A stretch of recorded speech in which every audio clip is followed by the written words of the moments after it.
Ini minyak kotak dalam paket. Ini minyak selesai sayur. Hai, Assalamualaikum. Waalaikumsalam. Siapa nama? Ilham. Ilham. Ilham Yes.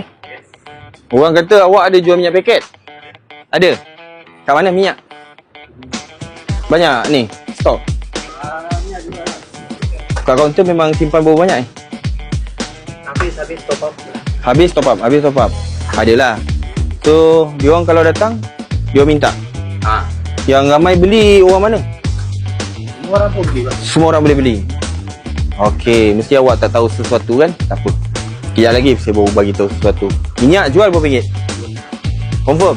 Kosong. Betul ni? Ni ramai orang tengok kau ni. Betul RM2.5? Ya. Mana? Awak punya stok? Ui, banyak. Maknanya stok tak putus lah. Tolong boleh tolong saya satu perkara? Boleh tolong saya? Boleh. Apa benda saya cakap ni? Saya pasal kalau minyak je mesti saya banyak sasul. Itu hari minyak kotak dalam paket. Ni minyak selesai sayur. Saya pun tak faham dengan diri saya. Saya nak pesan sebab kawasan awak ni kawasan tumpuan orang ramai. Kalau kata ada minyak masak, jual.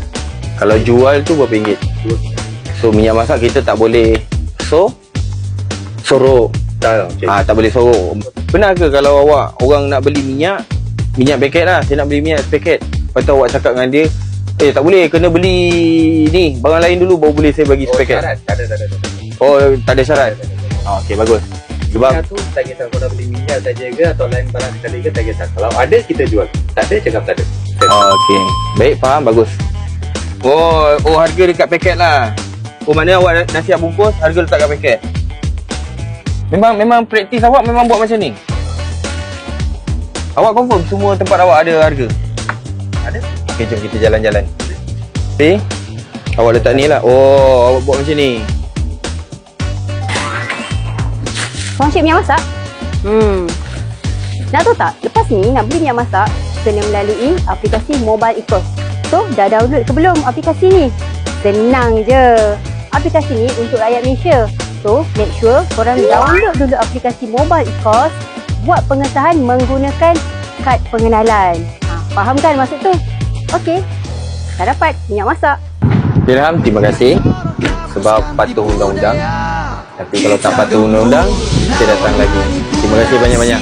Jaga awak punya harga ni apa semua Okey. Baik, terima kasih. Assalamualaikum. Ni akak tadi punya.